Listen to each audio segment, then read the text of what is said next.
Bonjour ou rebonjour pour ceux qui étaient déjà connectés à l'instant. Donc, voilà une partie de l'équipe Endomind présente ce matin pour vous parler du travail de l'association, pour que vous nous connaissiez un petit peu mieux, parce que vous nous voyez souvent par écrit et exclusivement par écrit. Donc, rarement vous nous voyez en dehors des événements présentiels.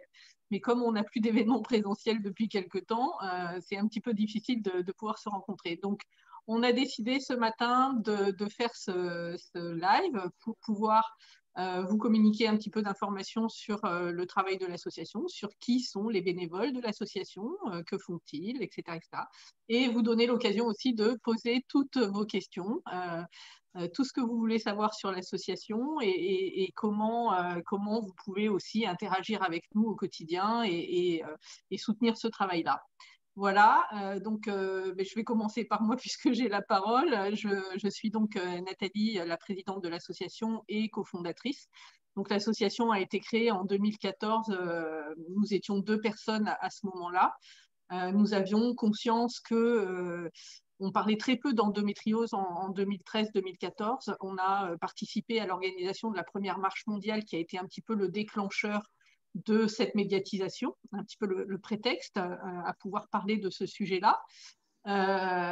Et donc, notre but était de déclencher une prise de conscience à grande échelle pour qu'on puisse enclencher des travaux de fond autour de la thématique de l'endométriose qui souffrait vraiment d'un gros manque d'intérêt et de moyens. Donc, voilà, ça a été un petit peu le déclencheur. Aujourd'hui, nous sommes, Céline, un petit peu plus nombreuses. Je te laisse la parole pour nous dire un petit peu comment on travaille aujourd'hui. Alors oui, donc Céline Ferrara, vice-présidente de l'association Endomind. Nous sommes actuellement une 50aine de bénévoles dans l'association, certaines qui œuvrent beaucoup plus sur les travaux nationaux, dirons-nous, les grands chantiers de l'association. D'autres, et je ne parle pas qu'au féminin, puisque nous avons aussi des hommes dans l'équipe qui œuvrent plutôt sur le volet local de l'association et sur le développement d'actions sur les territoires, au contact des patientes, au contact des pouvoirs publics, au contact des professionnels de santé. Et c'est un vrai souhait pour l'association que de diversifier ses partenariats et de contribuer à ce que les différents acteurs se parlent et travaillent main dans la main pour que la prise en charge des patientes, la connaissance de l'endométriose et toutes les actions que nous menons puissent l'être de concert entre tous les acteurs. Donc, on peut vraiment dire que les casquettes sont très diverses et variées selon les envies de chacun, selon les compétences de chacun et de chacune, et le tout dans la perspective de faire avancer les choses le plus efficacement possible au service des femmes atteintes d'endométriose et de la prise en charge de l'endométriose. Effectivement, on a mis beaucoup d'actions en place, que ça soit au niveau national, ce qui était quand même au départ notre axe de travail principal, puisque déclencher une prise de conscience à grande échelle, ça nécessitait quand même d'intervenir de manière vraiment générale, c'est-à-dire mettre en place toute une stratégie de communication. Donc, on y a durement travaillé pendant bien 3 ans facilement parce que parler d'endométriose en 2014, c'était vraiment quelque chose de très compliqué puisque quand on sollicitait les médias, le sujet n'intéressait pas. C'est vrai que c'est pas très glamour, hein, le sujet de l'endométriose. Donc, à l'époque, alors on dirait une vieille qui parle, hein, mais ça date quand même il y a seulement 6 ans, donc c'est quand même quelque chose d'assez récent. Quand on sollicitait les médias et qu'on arrivait à avoir un article dans la presse sur le sujet de l'endométriose, c'était un grand événement pour nous. Je ne parle pas que pour nous, notre petite équipe, mais pour la cause de l'endométriose, c'était quelque chose d'assez exceptionnel. Donc, ça a été un travail de fourmi, de longue haleine. On y a été beaucoup aidé dans ce travail par l'implication des personnalités qui ont été sollicités. Au départ, toutes les personnalités qui sont intervenues sur cette thématique ont été sollicitées par les associations. Donc, ça n'a pas toujours été simple non plus pour elles d'intervenir sur cette question, avec tous les tabous qu'il y avait autour de la question et qu'il y a encore pour certains. Ce n'était pas une décision facile à prendre non plus pour des personnalités de venir parler de ce sujet-là, jusqu'à ce qu'on comprenne bien, à la fois pour elles comme pour les personnes anonymes qui témoignaient, qu'il était essentiel de parler si on voulait que ce sujet soit pris en considération. C'est sûr que tant qu'on ne témoigne pas, tant qu'on n'en parle pas, il ne se passait rien du tout. Donc vraiment, merci à elle, à Imani et aux autres personnalités qui en ont parlé, et à toutes les anonymes aussi qui ont accepté de témoigner dans des émissions, parce que ça a été très important, et ça a été le déclic aussi pour prendre conscience qu'il y avait un réel problème de santé publique et qu'il avait une ampleur vraiment phénoménale et qu'il fallait le prendre en considération. Donc vraiment, on a travaillé là-dessus pendant facilement 3 ans, jusqu'à faire en sorte que le mot endométriose soit connu du grand public, soit connu du monde de l'entreprise aussi, etc., etc. Donc, qu'on puisse susciter un intérêt et aujourd'hui parler non seulement des premières problématiques dont on parlait liées à l'endométriose qui était très liée à l'infertilité, et aujourd'hui on peut enfin aborder d'autres thématiques un petit peu plus sociétales qui sont tout aussi importantes et qu'il faut prendre en considération, parce que l'impact de l'endométriose sur la vie d'une personne et son entourage sont vraiment très importants. Donc voilà, ça a été nos premières actions. Alors ça s'est fait par le biais de la médiatisation, ça s'est fait aussi par le biais de conférences. On a eu un partenariat avec les clubs Soroptimistes pendant 2 ans qui nous ont permis de réaliser une 50aine de conférences à travers le pays et même en dehors, dans des contrées un petit peu plus lointaines, mais au moins de provoquer des conférences avec des mairies, avec des petites villes, des clubs, etc. Donc d'aller parler de l'endométriose et libérer la parole. On a pu aussi en 2014 faire la première intervention dans un établissement scolaire, donc, puisque ça ne s'était pas fait avant.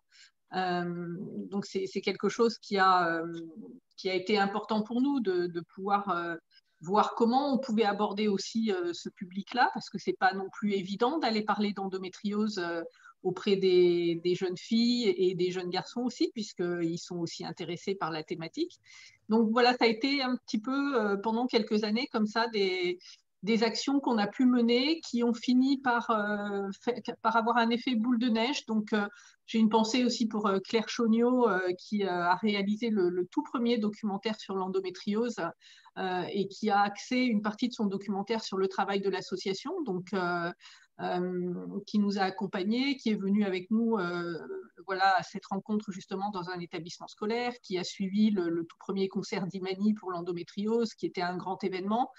À ce moment-là, et puis les travaux qu'on a pu mener un peu plus tard avec Info Endométriose pour la première campagne nationale. Donc voilà, tout ce travail-là fait qu'aujourd'hui, on peut enfin se poser et travailler concrètement sur les travaux de fond qui ont été notamment déclenchés avec le ministère de la Santé.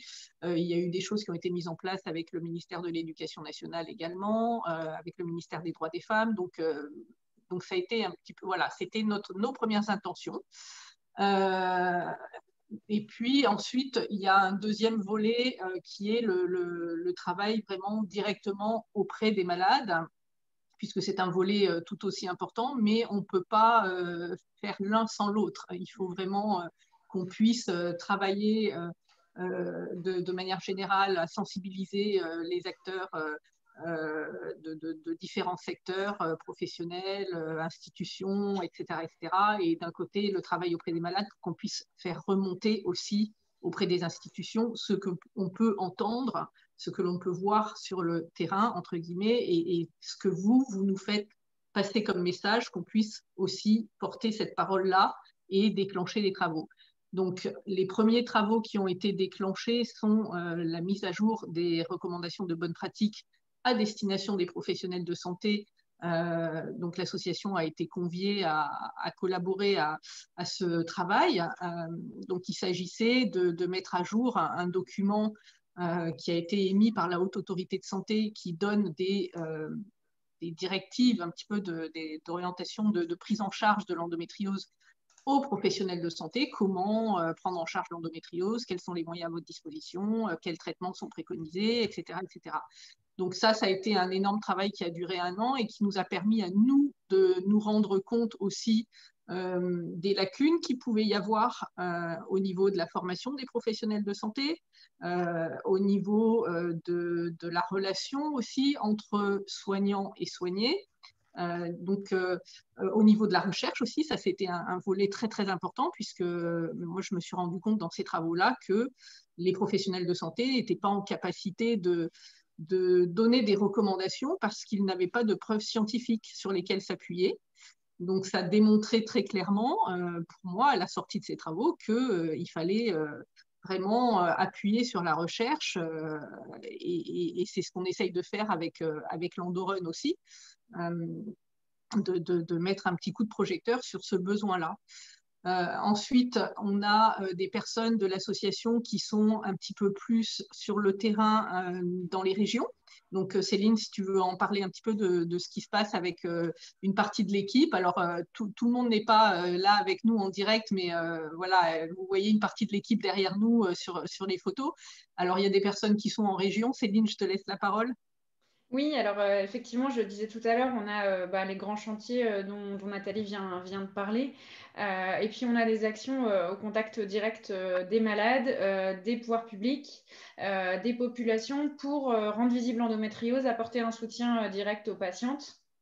Et je pense notamment à l'équipe de Normandie qui, du coup, réalise un très gros travail. Diana, Michel, Laetitia et Sylvain. Et j'en oublie parce qu'elles sont nombreuses et elles ont à cœur de faire évoluer les choses, qui ont pris des contacts avec le Centre d'information aux droits des femmes et des familles, qui ont pris contact avec un grand nombre d'acteurs sur le terrain, notamment hospitaliers, pour pouvoir mettre en place des actions, venir en soutien des patientes, animer des groupes d'échanges, organiser des événements qui contribuent à faire qu'on parle d'endométriose et qu'on mobilise les gens autour de cette pathologie. Donc, on a des actions en région qui sont très importantes pour nous parce que, comme le disait Nathalie, c'est ce qui nous permet, nous, de pouvoir avoir des retours de la part des patientes et de pouvoir ensuite porter cette parole auprès des pouvoirs publics quand on est invité à participer aux travaux du ministère notamment ou de travail sur les recommandations. Ou voilà, on a vraiment besoin de cet aller-retour. J'ai parlé de l'équipe de Normandie, mais Priscilla peut peut-être nous dire un mot du travail que tu mènes plutôt sur le sud de la France. Cette fois, on fait un bond de quelques kilomètres, centaines de kilomètres.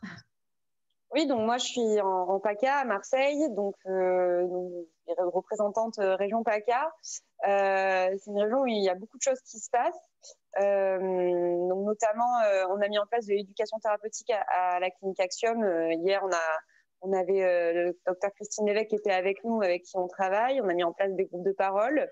Il y a également d'autres programmes d'éducation thérapeutique qui sont en train de se développer, mais je vais peut-être en parler quand je vais expliquer un petit peu plus le rôle du patient expert, ou j'en parle tout de suite peut-être. Oui, tu peux peut-être nous en dire. Oui. Non, parce qu'il y a le côté région PACA et le côté patient expert, donc voilà. Non, alors du coup, moi, au sein de l'association, donc oui, je suis représentante région PACA, mais j'ai aussi un statut particulier puisque je suis patiente experte diplômée. Donc j'ai suivi une formation à la fac de médecine à Marseille. Il faut savoir qu'il y a 2 formations en France qui permettent aux patients de devenir patient expert. Il y en a une à Paris et une à Marseille, donc ça fait pas beaucoup. Ce sont les 2 seules, Priscilla? Oui, c'est ça. Les 2 seules Il y a formations et actuellement en endométriose, à ma connaissance, on n'est que 2 à être formés patientes expertes, diplômées en tout cas. Donc voilà, c'est très peu. Il faut savoir que c'est une formation. Beaucoup pensent que pendant la formation, en fait, on va apprendre sur notre pathologie, qu'on va devenir vraiment expert de notre pathologie. Ça, c'est vraiment un travail personnel qu'on nous demande. Moi, personnellement, j'essaie d'aller à un maximum de congrès gynécologiques, de m'enseigner sur la recherche, etc., pour avoir les connaissances. J'ai l'expertise aussi de ma vie avec la pathologie. C'est une formation vraiment pour un statut de patient expert. Donc, on est mélangé avec des patients de plein de pathologies qui nous permet vraiment d'avoir du recul sur notre pathologie, du recul sur la situation pour apprendre à communiquer avec les patients et également avec les soignants. C'est vraiment important parce que notre rôle n'est pas du tout de remplacer un soignant, c'est vraiment un rôle complémentaire. Donc, c'est pour apporter aux soignants déjà une vision différente de ce qu'ils voient tous les jours, puisque eux, voilà, ils ont la vision de la patiente qui vient, qui raconte son histoire, ils vont leur donner les traitements, elle repart. Nous, on va pouvoir donner une vision beaucoup plus complémentaire, on va pouvoir expliquer voilà, par où elle est passée vraiment la patiente, des émotions qu'elle a pu ressentir, ce qu'elle peut ressentir pendant la consultation quand ils vont aborder certains sujets, comment ils vont dire les choses. Donc, ça permet d'améliorer les consultations, d'améliorer la prise en charge, de comprendre des choses qu'ils ne voyaient pas forcément avant. Également, du côté des patientes, moi, en tant que patiente experte, j'interviens avec certaines patientes pour essayer de leur expliquer un peu mieux quand elles n'ont pas forcément compris la procédure, quand elles n'ont pas forcément compris non plus le traitement, comment ça va se passer, tout ça, ni la pathologie. Donc, j'essaye d'expliquer et aussi d'orienter vers les bons soignants. Ça, c'est très important puisque mon rôle à moi n'est pas de remplacer une nutritionniste, une sophrologue, un kiné, peu importe, mais vraiment de pouvoir orienter selon les besoins de la patiente, selon ce qu'elle va pouvoir dire. Donc voilà, et ça, c'est vraiment... nous, à la Clinique Axiom, du coup, moi, j'ai vraiment collaboré avec eux et ça a été que du bonheur parce qu'ils m'ont fait vraiment très confiance, ce qui est très agréable parce qu'on sait que, voilà, chez certains professionnels, ça peut être un peu compliqué. Et là, c'est pas du tout le cas et on voit vraiment qu'on arrive à améliorer de jour en jour la prise en charge et que les patients sont de plus en plus contentes par ce qu'on leur propose. Donc c'est vraiment hyper intéressant. Après, mon travail en tant que patiente experte, du coup, ne se limite pas juste à cette clinique. Via l'association, on essaye de pouvoir intervenir un peu partout en France, de pouvoir aussi aider quand il y a des étudiants, par exemple, qui vont faire de la recherche qui vont faire des mémoires ou des travaux sur endométriose, on va essayer de les aider. Donc, j'interviens souvent avec eux pour pouvoir leur donner un maximum d'informations et les guider à travers leurs travaux. Et cette formation patient expert, elle nous donne aussi une autre accréditation, c'est qu'on est formé donc à l'éducation thérapeutique. On en a parlé un petit peu hier de l'éducation thérapeutique pour ceux qui ont vu le live, mais donc là, je vais rentrer un peu plus dans le vif du sujet. L'éducation thérapeutique, c'est quoi? C'est un ensemble d'ateliers qu'on propose aux patients et c'est dans le but que ces derniers deviennent acteurs ou actrices de leur pathologie. C'est vraiment des ateliers qui peuvent être très variés. C'est-à-dire que ça peut être des ateliers très basiques comme qu'est-ce que l'endométriose, comment ça fonctionne, les traitements, etc., à l'art-thérapie ou les aides sociales, comment y avoir accès, ou ça peut être de la sexualité, ça peut être un atelier avec un kiné, ça peut être avec un coach sportif qui va vous expliquer l'activité physique adaptée à l'endométriose. Ça peut être vraiment très, très, très varié. Donc, c'est hyper intéressant. Le but, c'est vraiment que les patients ils ressortent de ces ateliers en ayant des outils pour mieux prendre en charge leur pathologie au quotidien, pour se sentir acteurs. Bon, ça, je l'ai déjà dit, mais c'est surtout le côté qu'ils puissent prendre des décisions en ayant toutes les connaissances, en comprenant vraiment ce qui se passe dans leur corps, en comprenant ce qu'on leur dit en face aussi. Et ça fait vraiment une différence dans la prise en charge. Ça s'est beaucoup vu dans d'autres pathologies comme le diabète, comme le cancer. Donc, pour nous, c'était une évidence que pour l'endométriose, il fallait que ça se mette en place. Surtout que Nathalie ou Céline va sûrement parler après, ça va vraiment dans le travail qu'on fait avec le ministère sur la mise en place de filières de soins.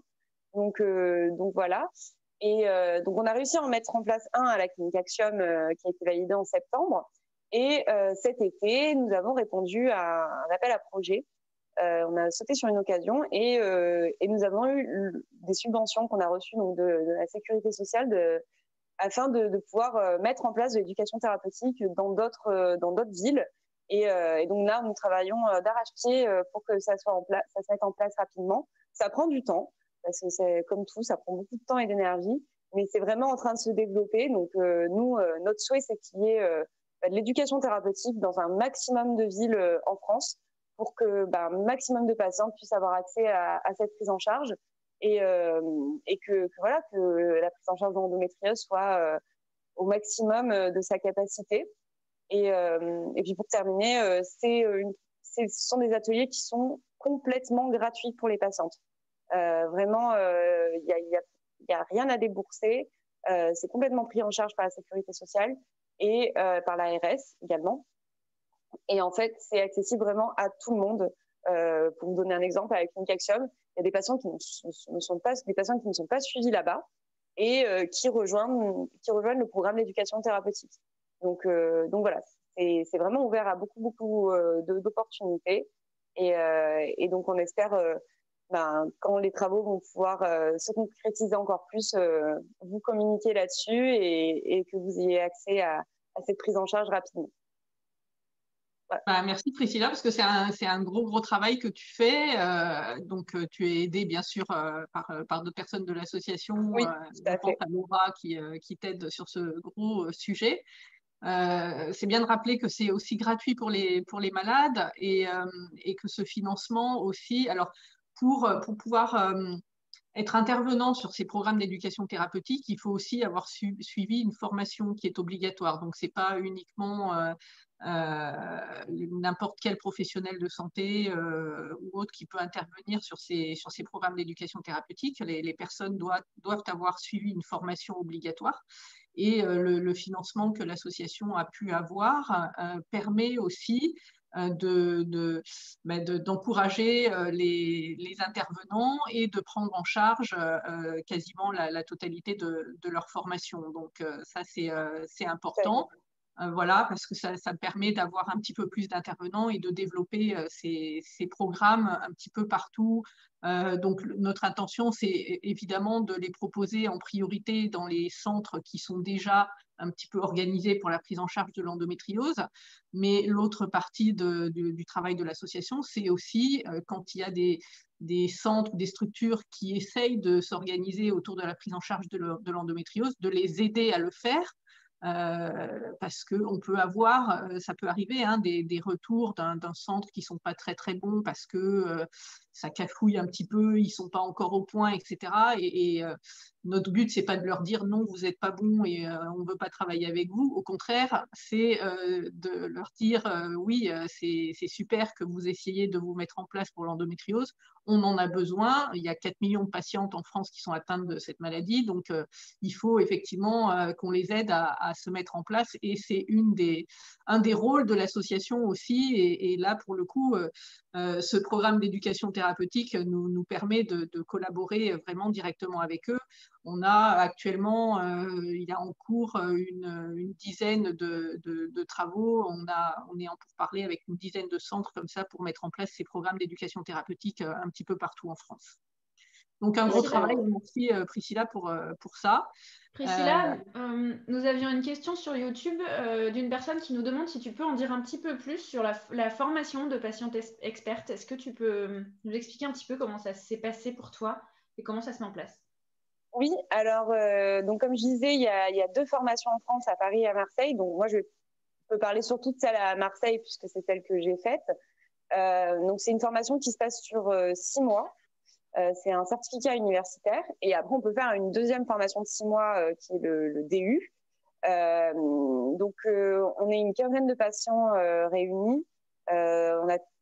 Pour le coup, on avait vraiment tous des pathologies différentes, ce qui était vraiment très intéressant parce que ça nous permet d'avoir vraiment des visions différentes, d'avoir un recul différent et en même temps de se rendre compte que même si on a des pathologies différentes, on se retrouve sur beaucoup de points. On arrive à se comprendre sur beaucoup de choses, donc c'était vraiment très enrichissant. Donc oui, donc c'est une formation de 6 mois avec un stage également. Le stage, notamment, moi, à Marseille, ils nous demandent de le faire dans une pathologie différente de la nôtre, ce qui était assez surprenant pour tout l'ensemble de la classe. On se demandait pourquoi. Et en fait, on a tous très bien compris pourquoi après. C'est parce que finalement, le patient expert, il peut faire de l'éducation thérapeutique et travailler avec des patients de n'importe quelle pathologie. Et le fait de faire un stage dans une pathologie différente, moi je l'ai fait en endocrinologie, donc j'ai fait à la fois avec des personnes qui souffraient de diabète, des femmes qui faisaient du diabète gestationnel, donc c'est du diabète de la grossesse, et également des personnes qui souffraient d'obésité et qui allaient avoir une chirurgie bariatrique. Et voilà, ça nous permet d'avoir une ouverture là-dessus et de se rendre compte qu'on peut mettre en place de l'ETP et faire des actions dans d'autres pathologies. Alors bien sûr, généralement, on va quand même rester dans la note parce qu'on a une connexion et un lien avec les patients qui est quand même différent. Mais voilà. Donc ensuite, que dire sur cette formation? C'est vraiment très enrichissant. C'est une formation qui nous permet vraiment de prendre du recul sur la situation, de prendre du recul sur le système de santé, parce qu'on apprend beaucoup de choses sur le système de santé, que ça soit sur les représentants d'usagers, comment ça fonctionne dans un centre hospitalier, dans une clinique, les droits des patients, sur également les ARS, comment ils fonctionnent. Après, on a toute une partie, bien sûr, donc sur l'éducation thérapeutique, sur comment mettre en place de l'éducation thérapeutique, ce que ça apporte aux patients, chaque étape. Voilà, c'est une formation qui est très complète. Il faut savoir aussi que l'ensemble des professeurs que moi j'ai eus étaient quasiment tous médecins et faisaient la formation bénévolement, donc ils venaient nous donner les cours bénévolement. Et il y avait vraiment, c'était très enrichissant, c'était beaucoup du débat, des échanges entre chacun. Donc voilà. Je sais pas trop. Par contre, là, une question un petit peu plus personnelle, parce que toi, au départ, tu n'étais pas destinée, c'était pas ce que tu avais envisagé. Voilà. Pas du tout. Voilà, moi j'avais fait une école de commerce et un master en production audiovisuelle. Donc pour moi, je partais pour produire des films et des courts-métrages, des documentaires. Donc on est bien loin de là. Moi, de mon côté, la maladie, malheureusement, m'a rattrapée. Et l'envie que j'ai eue, en tout cas, de faire cette formation, c'était de me dire que le parcours que j'ai eu, les expériences que j'ai vécues qui ont été douloureuses, n'étaient pas en vain, que ça servirait à quelque chose, en fait, que ça pourrait apporter quelque chose à d'autres personnes et aux soignants, et surtout de pouvoir dire que je pourrais améliorer potentiellement avec mon expérience la prise en charge des patientes pour que ce que j'ai vécu personnellement ne se reproduise plus. Donc c'est sûr que ça se fait pas en un claquement de doigts, ça prend des années peut-être, je sais pas combien de temps, c'est certainement le travail de toute une vie, mais c'est voilà, là on se rend compte qu'on arrive à mettre en place des choses, on se rend compte aussi qu'on a des médecins qui nous font confiance, c'est vraiment ça a été difficile, je pense qu'on a toutes vécu ce sentiment où beaucoup on a l'impression que voilà, les médecins sont sur un piédestal, qu'ils ont fait 15 ans d'études, que voilà. Et avec cette formation de patient expert, on se rend compte que finalement, n'importe quel patient, on a notre expérience à nous et on a notre vécu et qu'il a de l'importance aussi. Et qu'on peut apporter quelque chose aussi aux médecins. On est tous humains, donc on a tous quelque chose à apprendre. Et voilà, moi j'ai eu la chance donc, de travailler. Là, pour le moment, tous les médecins avec qui on travaille, donc tous les centres sont très ouverts et sont hyper motivés d'ailleurs de travailler avec nous et avec quelqu'un qui a fait cette formation. Et très à l'écoute et preneur de ce retour qu'ils peuvent avoir aussi les patients, parce que c'est vrai que moi, au tout début de l'association, j'ai eu l'occasion d'assister à une consultation en gynéco spécialisée en endométriose, et il y a des choses qui m'ont vraiment marquée, dont je parle encore aujourd'hui, parce que ça date effectivement d'il y a 6 ans, et je voyais les patientes entrer dans le cabinet, et pour moi, c'était comme si elles avaient laissé une partie du cerveau et leur libre arbitre dehors, et qu'elles rentraient complètement tétanisées parce que le médecin, il représente une entité supérieure comme ça, qui a le savoir, et elles n'osaient même pas poser leurs questions. Soit elles n'osaient pas poser leurs questions, soit elles arrivaient dans un état d'esprit revendicatif, je suis très en colère et je veux la solution, je veux qu'on m'enlève mon utérus, etc., etc. Et donc, le rôle que tu as aujourd'hui permet aussi de rétablir une relation de dialogue saine entre deux êtres humains, parce que c'est ça, nous, le travail qu'on fait avec les autres patients experts notamment, c'est parce qu'on a avec l'ensemble de ma classe, on essaye de travailler ensemble de toute pathologie mélangée pour du coup que ces statuts soient reconnus et soient de plus en plus, qu'on travaille de plus en plus avec des médecins. Et c'est surtout ce qu'on veut mettre en avant, c'est que c'est un partenariat, un médecin et un patient. Quand on commence à avoir une prise en charge, c'est pas le médecin qui va nous dire il faut faire ça, alors on va faire telle opération, on va prendre tel traitement, etc. Moi, souvent, je vois sur les réseaux des filles qui disent je dois me faire opérer, est-ce que c'est obligé? Je dois prendre ce traitement, est-ce que c'est obligé? Non, on a un libre arbitre, on a tout un cerveau, on peut tout prendre des décisions. Donc, l'important, c'est surtout d'avoir le ressenti d'avoir un partenariat avec le médecin, c'est-à-dire que lui va proposer les solutions, on va réfléchir ensemble et on va pouvoir prendre une décision. C'est-à-dire qu'on ne pourra pas non plus obliger le médecin à quoi que ce soit, on ne pourra pas l'obliger à opérer ou à donner un traitement, c'est normal. Et de même, il ne pourra pas nous obliger non plus de l'autre côté. Et moi, souvent, ce que je dis aux filles, quand elles ne ressentent pas qu'il y a ce partenariat, qu'il y a ce bon ressenti, il ne faut pas hésiter à prendre un deuxième avis ou un troisième avis, parce que c'est vraiment très important. Il s'agit quand même de notre santé, de notre vie. Il faut se sentir en confiance avec la personne qu'on a en face de nous. Donc clairement, ça c'est un gros travail aussi, il ne faut pas se laisser démoraliser de ne pas trouver le bon médecin. Il y en a plein et on peut trouver la bonne personne avec qui on se sentira vraiment bien. Et ça, c'est vraiment très important dans la prise en charge, clairement. Alors, il y a une personne qui demande si cette formation est payante. Alors, elle est payante, mais c'est certainement l'une des formations les moins chères de la faculté de médecine, c'est-à-dire qu'on paye les frais administratifs. Je veux pas dire de bêtises, mais il me semble que moi j'avais payé 100 € pour le CU. Voilà. Il faut savoir, à Paris, il me semble que c'est beaucoup plus cher. À Marseille, ils ont vraiment tout fait. C'est pour ça que notamment les enseignants sont tous bénévoles et donc ne sont pas payés lors des interventions qu'ils font, parce que pour eux, ils se disaient que c'était important quand même que ce soit une formation qui soit accessible à des patients qui potentiellement sont en invalidité ou touchent à la hache et donc n'ont pas forcément beaucoup de moyens, ce qui est mon cas par exemple. Donc voilà, ça c'était vraiment un point très important à Marseille en tout cas. Voilà. En tout cas, c'est accessible et abordable quand même à toutes les personnes qui souhaiteraient s'impliquer sur ce volet, parce que c'est un volet très important. Oui. Et on a besoin de monde. Oui, puis en plus qui est reconnu et diplômé, donc ça a une certaine valeur aussi dans le travail qu'on peut faire. C'est pas fait n'importe quand, n'importe comment et avec n'importe qui. Donc, exactement.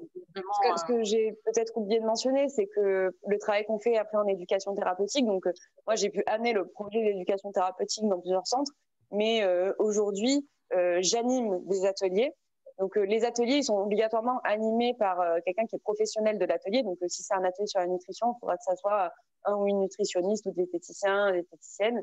Ça peut pas être moi qui vais venir faire cet atelier-là. Par contre, personnellement, j'ai développé des ateliers bien spécifiques que du coup, je vais pouvoir animer, comme un atelier sur la théorie des cuillères, donc il y a une théorie pour la gestion de la fatigue chronique au quotidien, ou un atelier où trouver l'information sur Internet, comment utiliser les réseaux sans que ça soit anxiogène, mais pour avoir de la bonne information, etc. Donc ça, c'est des ateliers que personnellement j'ai développés pour pouvoir les animer. Donc je prends partie à 100% dans le TP. Et également, j'ai d'autres rôles, notamment il y a un bilan qui doit être fait, donc c'est un entretien avec les patientes qui dure 1h30. On fait tout un point sur sa situation actuelle. Et pour faire ce genre de choses, il faut être formé à l'ETP. On peut pas, ça peut pas être quelqu'un qui n'a pas de formation à l'ETP. Donc c'est vrai que c'est important et ça nous permet vraiment de pouvoir prendre part pleinement au projet. Donc c'est vraiment très très intéressant parce que même là, j'ai fait peut-être passer une dizaine de bilans récemment et c'est toujours autant intéressant et on apprend beaucoup de choses parce qu'on sait que c'est une maladie qui est très pluriforme, qui atteint les femmes de façon très différente. Et donc, à chaque fois, on voit des cas très, très différents et donc, c'est très enrichissant à ce niveau-là et ça permet toujours d'évoluer au fil du temps, quoi.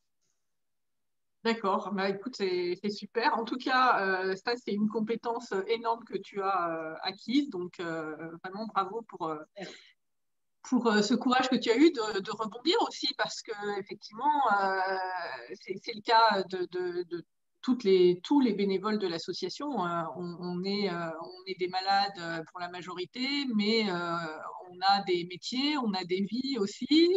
C'est ce qu'on fait dans l'association, ça reste du bénévolat. Donc on y consacre beaucoup de temps, certes, mais il y a des compétences, on a toutes et tous des compétences qui servent à ce qu'on fait dans l'association. Donc toi-même, d'ailleurs, tu parlais tout à l'heure de ta formation d'origine, qui est dans l'audiovisuel. Donc tu amènes aussi cette compétence dans l'association, hein, puisque tous les petits films qu'on peut voir, c'est toi qui les mets en place. Donc merci pour ça. D'ailleurs, si vous voulez voir, Priscilla a tourné une petite série de vidéos informatives et explicatives sur les syndromes et pathologies associées à l'endométriose. Donc elles sont sur la chaîne YouTube. Tu les as tournées avec la clinique Axiom aussi. Exactement, avec le docteur Bautran et le docteur Lévesque. Oui. Oui, parce que c'était quand même un sujet que je trouvais important, dont on ne parle pas forcément assez des conséquences de l'endométriose. Voilà, donc ça, on peut le voir sur la chaîne YouTube. Elles sont très bien faites, elles sont courtes et puis surtout elles abordent des sujets qu'on a peu l'habitude d'entendre au quotidien. On parle souvent des symptômes basiques, effectivement, maux de ventre, des choses qu'on retrouve de manière très fréquente, mais aller plus loin sur l'explication physiologique des douleurs, ces vidéos le permettent et c'est vraiment très chouette de pouvoir avoir une explication simple, courte et du coup documentée sur ces symptômes. Donc merci à la clinique Axiom et à toi Priscilla d'avoir mis en place ces petites vidéos informatives. Bah, merci, enfin de rien. C'est cool. Ouais, est-ce que Nathalie, tu veux nous parler d'un autre grand chantier qu'on mène actuellement et qu'on a lancé ces derniers mois, la campagne ALD30 Oui, alors la campagne ALD30, alors c'est un sujet qu'on a aussi dans nos tiroirs. On a beaucoup de choses dans nos tiroirs en fait, hein, plein d'idées, beaucoup d'énergie, mais c'est pas toujours le bon moment non plus pour travailler dessus, mais en tout cas, celui-ci, la question de la LD30 nous travaille depuis quand même quelques années, mais voilà, c'était pas le bon moment. Aujourd'hui, on se disait qu'avec toute la médiatisation autour de l'endométriose, toutes les questions qu'on nous pose aussi, puisqu'on reçoit beaucoup de mails chaque jour, de messages aussi sur nos groupes, sur ma vie avec l'endométriose, sur les deux groupes qu'on peut avoir. Et très souvent, la question de la prise en charge financière vient nous titiller. Et c'est vrai que c'est une question très importante parce que on constate qu'en France, il y a quand même une inégalité d'accès aux soins très importante. Donc, Priscilla, je crois que tu es aussi confrontée à ces questions-là dans tes actions. On avait déjà mis en place sur notre site internet une page dédiée à toutes les aides sociales, à toute la prise en charge, à LD30, à LD31, à quoi vous pouvez avoir droit, etc. Donc la LD30, c'est une liste qui regroupe exactement 29 pathologies et pas 30 comme elle devrait en avoir. Donc 29 pathologies qui sont prises en charge de manière automatique, alors pas forcément la maladie dans son ensemble, mais certaines variantes ou en fonction de la gravité de la maladie. Et c'est vrai que l'endométriose, quand on parle de pathologie chronique, elle a toutes les caractéristiques d'une pathologie chronique. Donc, ça nous avait semblé évident presque qu'elle puisse faire partie de cette liste. Donc, on a eu la chance cette année d'être accompagné par l'agence ComPublix en mécénat de compétences à qui on a parlé de ce problème et de cette envie qu'on avait de travailler sur le sujet et qui nous a suivis, qui nous épaule d'une manière formidable et qui nous permet de structurer cette campagne. Donc, on a décidé de travailler dessus avec cette agence et de préparer notre argumentaire, de se baser sur les retours que les malades nous font, toi sur les rencontres que tu peux avoir, les personnes qui sont sur les groupes de parole aussi ont des retours, les ateliers qu'on peut avoir, les permanences qu'on peut avoir dans des établissements médicaux. Donc, on a tous ces retours-là. Donc, l'argumentaire, il était vraiment, je vais dire, pas très compliqué parce que c'est tellement évident, tout nous semble tellement évident. On parle d'une pathologie chronique et l'endométriose est définie partout comme une pathologie chronique. Donc, si on va sur le site Amélie, par exemple, sur le site de la HAS, sur le site du ministère, le site santé.fr, etc. Donc, c'est partout, enfin, tout le monde est d'accord pour dire que c'est une maladie chronique. Et de toute façon, la définition d'une maladie chronique, elle s'applique à l'endométriose, quoi qu'il en soit, la définition de l'OMS également. Donc là-dessus, il n'y a même pas de débat à avoir, c'est clair. Maintenant, c'est d'aller taper à toutes les portes pour faire entendre ce message-là et faire entendre cette demande. C'est ce qui était un petit peu compliqué pour nous qui sommes des malades et on n'est pas des professionnels de la santé. Donc l'agence Comme Public nous y aide vraiment beaucoup. Donc on a pu aller solliciter tous les parlementaires qui nous ont entendus. Alors, on a démarré cette campagne au mois de mai parce qu'évidemment, avant, c'était vraiment pas possible d'en parler puisque le sujet Covid prenait toute la place. Donc, on a attendu un petit peu de pouvoir aborder un autre sujet que le Covid. Et puis, les parlementaires nous ont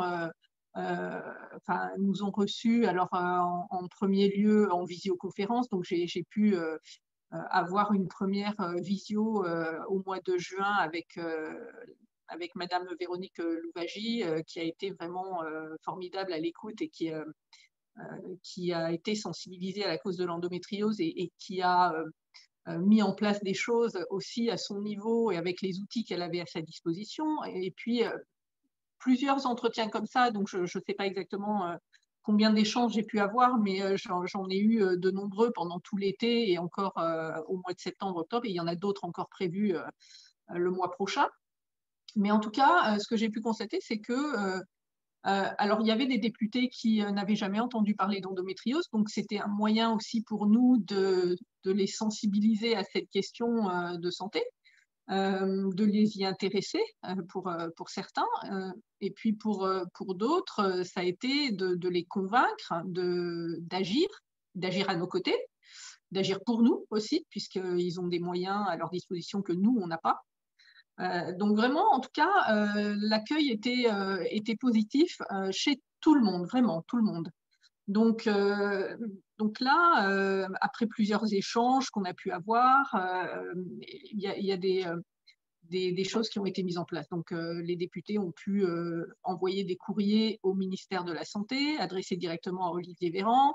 Il y a eu des propositions de loi qui ont été déposées aussi. Donc, il y a eu tout un mouvement qui s'est créé autour de cette campagne qui a été phénoménal. Donc, on a plus de 300 parlementaires qui soutiennent aujourd'hui cette campagne et qui nous aident dans nos démarches pour faire reconnaître l'endométriose comme affection de longue durée, qui aurait un double effet pour nous, parce que l'argument de la prise en charge financière, il est quelque part évident parce que ça répond à un problème d'inégalité d'accès aux soins, donc que ça soit financier, que ça soit aussi sur le territoire, parce qu'on sait qu'il y a des régions où il n'y a pas vraiment pas du tout même de prise en charge de l'endométriose, que les malades sont obligés de faire des centaines, voire des milliers de kilomètres pour celles qui sont en Martinique, en Guadeloupe, en Polynésie, qui viennent se faire soigner en métropole, c'est pas possible. Donc ça engendre des coûts énormes aussi pour les malades, cette inégalité. Donc, il faut répondre à cette problématique. Et à côté de ça, le fait d'avoir cette reconnaissance, ça veut aussi dire qu'on acte une reconnaissance de l'endométriose par le gouvernement et qu'on appuie sur le fait que l'endométriose est vraiment une maladie, qu'il faut la prendre en considération comme telle et qu'il faut absolument mettre des choses en place autour. Donc, à partir du moment où l'endométriose est reconnue comme une affection de longue durée, vous avez accès, enfin nous, les malades, avons accès à des outils à notre disposition, des dispositifs qui sont là pour nous aider dans la partie financière, etc., dans l'organisation de sa prise en charge. Et la reconnaissance à côté, elle est aussi très importante parce que ça veut dire le médecin sait que l'endométriose est dans cette liste. On ne peut plus l'ignorer comme ça a été fait pendant tant d'années.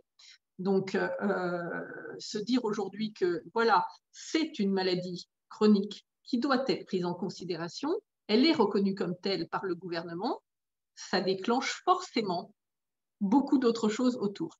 Donc, c'est un peu l'objectif de cette campagne. Alors, je sais que toutes les initiatives qu'il y a eu de la part des parlementaires, que ce soit des sénateurs ou des députés, ont eu un écho donc important, puisque Madame Louwagie, par exemple, a fait un courrier qui a été co-signé. Donc, il y a eu d'un côté 65 sénateurs, 99 députés. Enfin, vraiment, il y a une grosse mobilisation autour du sujet. Et du coup, Olivier Véran a été interpellé. Alors, il a été interpellé par nous directement, puisqu'on l'a contacté aussi. Il a été interpellé par les sénateurs, puis par les députés. Donc, il a été sensible, en tout cas, à cette mobilisation. Et il a réagi sur le sujet au mois de juillet. Il a fait une intervention en aparté pendant une séance à l'Assemblée nationale où il s'est exprimé sur la question de l'endométriose, a mentionné qu'il avait été effectivement interpellé sur la question et qu'il y avait réagi immédiatement en demandant l'instruction de cette question à la direction de la sécurité sociale. Donc, on sait aujourd'hui que cette question est à l'étude, donc on s'en réjouit parce que quel que soit le résultat, alors évidemment, on aimerait bien que la réponse soit positive, hein, on fait ça pour ça aussi, mais c'est quand même à noter que c'est la première fois que cette question est à l'étude. Donc, c'est déjà une victoire pour nous d'avoir fait d'avoir amené ce sujet-là à un si haut niveau et qu'il soit étudié. Donc, on les laisse étudier, évidemment, mais on ne lâche pas pour autant. Et ce n'est pas parce qu'ils sont en train d'étudier qu'on ne fait plus rien. Non. On continue d'agir, on continue de sensibiliser les parlementaires, puisqu'il y a eu des réélections fin septembre, donc il y a eu des changements de poste, donc les nouveaux sont à nouveau sensibilisés.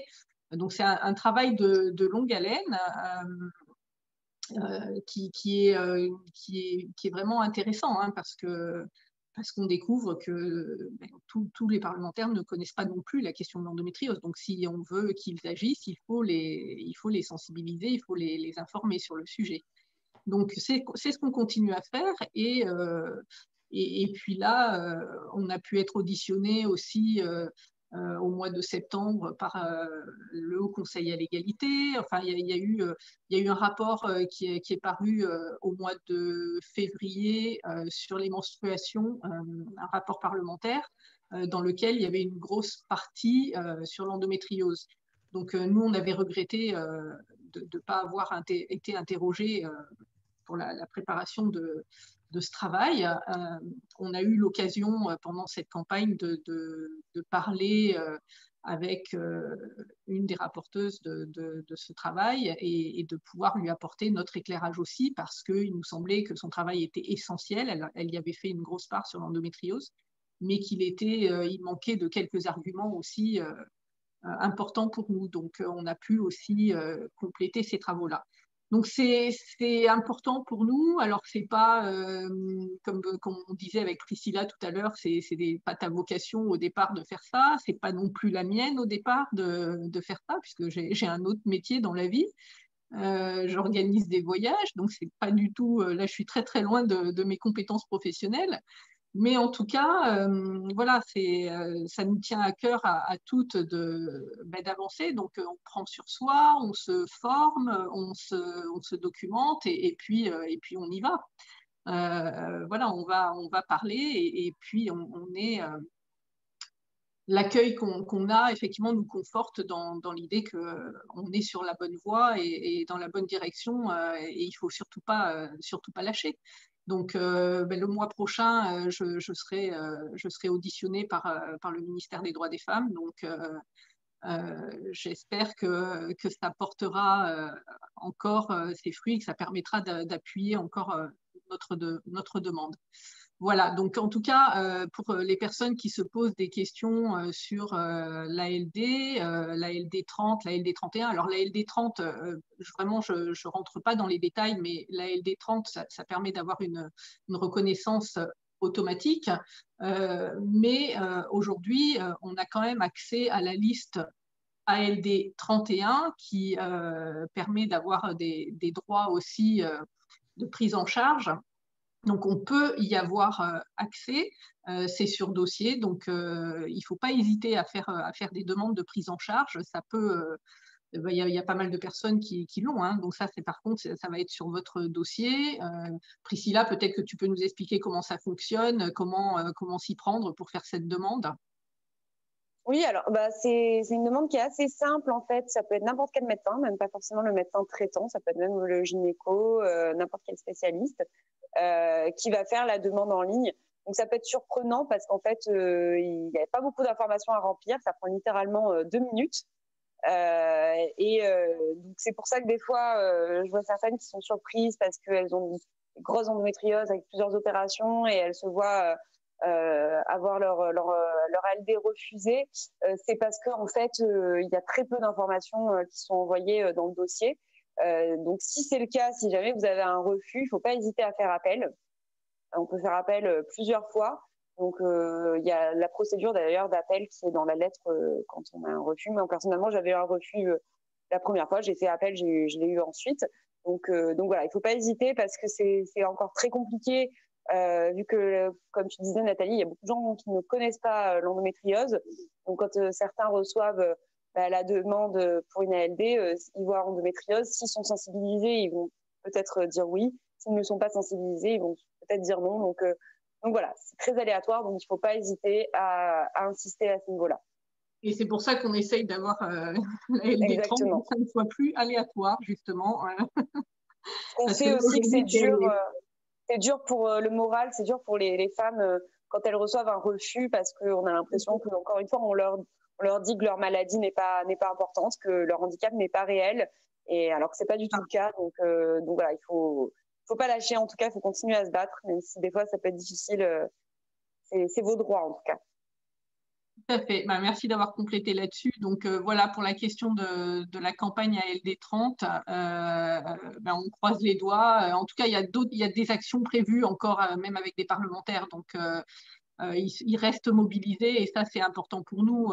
C'est pas juste un coup d'éclat qui a duré quelques semaines et puis on n'en parle plus. Non, non, on continue à mener ce combat-là et on ira jusqu'où il faut pour obtenir satisfaction pour les malades. Voilà pour cette question d'ALD. Il y a d'autres travaux en cours aussi avec le ministère. Céline, je vais te redonner la parole pour aborder ce sujet-là. Je compléterai avec toi aussi parce qu'on est présentes toutes les deux sur différents travaux et même Priscilla maintenant a pris part à un travail récemment avec le Collège des gynécologues. Donc voilà, il y a beaucoup de choses qui se passent en tout cas. On ne va pas aborder tout le travail de l'association parce que là, vous allez vous dire ça ne va pas dans cette association, elles font trop de choses. mais en tout cas, voilà, Céline, je te laisse aborder cette question. Oui, alors c'est un sujet qui fait bien lien avec le précédent puisqu'on est complètement dans une des orientations que s'est donnée l'association, à savoir impacter globalement et durablement la prise en charge des malades par les professionnels de santé. Les travaux dont on va parler maintenant concernent, en tout cas font suite directement aux annonces d'Agnès Buzyn qui ont eu lieu l'an dernier au moment de la journée internationale des droits des femmes en mars, et concernait plusieurs axes qu'elle avait évoqués, mais notamment un autour de la mise en place de filières de soins. Alors ça, c'est quelque chose qui a été longtemps en débat. Est-ce qu'il faut avoir des centres experts à quelques endroits de France avec des professionnels de santé spécialisés de l'endométriose, ou est-ce que avoir un réseau national de professionnels maillés en France qui du coup permettrait aux malades d'aller au plus près de leur domicile chez des professionnels qui ont une vraie compétence et une vraie connaissance de la maladie, ça a longtemps été en questionnement. Agnès Buzyn a pris une position claire en disant que il fallait qu'il y ait des filières de soins qui se mettent en place, et que ça n'était possible que par la constitution de ces filières en région et par la formation des professionnels de santé. Donc on ne parle pas évidemment que des gynécologues chirurgiens, mais on parle de tout professionnel de santé qui peuvent avoir à être en rapport avec les patientes atteintes d'endométriose. Donc on parle plus généralement de sages-femmes, on parle aussi de pharmaciens, parce que en premier lieu, quand on a des douleurs très très fortes, la première chose qu'on a tendance à faire, c'est parfois d'aller voir son pharmacien et demander des antalgiques. L'objectif était bien de se dire comment est-ce que on peut avoir la puce à l'oreille quand une femme nous dit j'ai très très mal au ventre au moment de mes règles, et comment est-ce qu'on peut accompagner ces femmes de cette expression-là jusqu'à un potentiel diagnostic si endométriose il y a. La question des filières de soins, elle a été positionnée comme étant une des priorités par le ministère de la Santé à l'époque, et ne pouvant pas développer immédiatement toutes les filières de soins partout en France. Les 3 régions qui ont été invitées par Agnès Buzyn, ce sont les agences régionales de santé qui ont travaillé qui ont été mandatées pour travailler sur ces questions, en lien avec les professionnels de terrain et les associations de patients, puisque les associations de patients sont conviées aux travaux qui ont été faits. Donc les 3 régions qui ont été mandatées pour travailler sur ces questions sont la région Île-de-France, la région PACA et la région Auvergne-Rhône-Alpes. Donc nous avons été conviés aux côtés de professionnels de santé à réfléchir à comment organiser ces filières de soins, qu'est-ce qui était nécessaire pour que ces filières de soins se mettent en place, et comment est-ce qu'elles pouvaient fonctionner. Donc les travaux ont été lancés il y a quelques mois, un petit peu stoppés, ou en tout cas ralentis par l'émergence de la crise du Covid en début d'année. Plusieurs appels à projets ont été lancés, certains stoppés également du fait du Covid, mais on a d'ores et déjà une région, donc la région Auvergne-Rhône-Alpes, qui a labellisé la première filière de soins, qui se matérialise par la création d'une association qui s'appelle Andora, et qui du coup a commencé ses travaux, existe légalement, et qui du coup permettra aux femmes d'avoir un vrai maillage de professionnels de santé qui s'organisera et sera formé pour pouvoir détecter la maladie et accompagner les patientes dans toute la diversité de ce que veut dire avoir de l'endométriose, puisqu'on sait qu'il n'y a pas une endométriose, mais de nombreuses endométrioses, que les lésions et les atteintes ne sont pas localisées pour toutes au même endroit, que ça ne nécessite pas les mêmes professionnels et les mêmes spécialités de professionnels, et que c'était bien là l'important d'avoir des filières de soins, c'est-à-dire qu'on ne parle pas uniquement d'atteintes gynécologiques, on peut aussi avoir besoin de personnes qui travaillent autour du domaine gastro et du coup sur plein d'autres aspects. Donc il fallait que ces filières s'organisent pour que les choses se mettent en place. Donc ça fait directement le lien aussi avec les programmes de TP dont tu parlais tout à l'heure, Priscilla, puisque la place des associations de patientes dans les travaux sont bien là aussi. Comment est-ce que, et ça je fais une aparté parce que c'est de plus en plus, je dirais pas en vogue, mais en tout cas en train de se repositionner, comment les patientes peuvent prendre aussi part à leur prise en charge et être présente dans ces travaux-là. Donc la place des associations de patientes n'est pas futile, entre guillemets. On a vraiment une place importante pour parler du quotidien des malades, parler de comment est-ce que, suite à la médiatisation forte dont on parlait tout à l'heure, les femmes se repositionnent dans leur pathologie de manière publique. On a fait remonter des choses du type, maintenant qu'on entend parler d'endométriose, ce sont d'autres problématiques qui se posent. On a un manque cruel de médecins et du coup, il y a une attente très longue pour avoir des rendez-vous. C'est très frustrant pour les patientes. C'est ce genre de choses qu'on fait remonter sur les filières pour que les choses bougent aussi à ce niveau-là.